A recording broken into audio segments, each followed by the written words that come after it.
प्यारे साथियों, देखिए सवाल किस तरीके से हमारे सामने कह रहा है कि the average of 3 numbers is 20। फिर कह रहा है कि इफ़ 2 नंबर्स आर 16 एंड 22, कह रहा है फाइंड थर्ड। और कह रहा है थर्ड बताओ क्या होगा। देखिए सवाल बहुत सिंपल है। अब हमें क्योंकि कॉन्सेप्ट पता है, अगर मान लो हमें पता हो कि पहला नंबर ए हो, दूसरा बी हो और सी हो कुछ तरीके से, तो हमें पता है कि इन तीनों का सम करके इसको अगर मैं 3 से डिवाइड दूंगा तो इनका एवरेज आता है।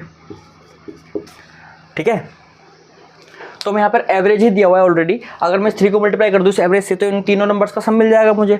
तो कहने का मतलब ये है कि सम ऑफ 3 नंबर्स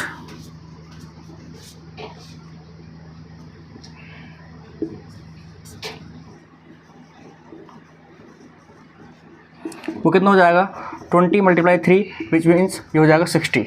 अब 3 नंबर्स का सम आ गया है और 2 नंबर मेरे पास ऑलरेडी हैं। अगर मैं इन 2 नंबर्स का सम करके इसे 3 नंबर के सम में से घटा दूँ तो मुझे थर्ड नंबर मिल जाएगा नहीं मिल जाएगा।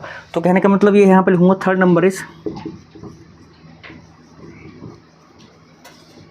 इक्वल्स टू, ये हो जाएगा सम ऑफ ऑल नंबर्स यानी 60 में से क्या माइनस कर दूंगा सम ऑफ 2 नंबर्स, ये दोनों इन दोनों को ऐड करके।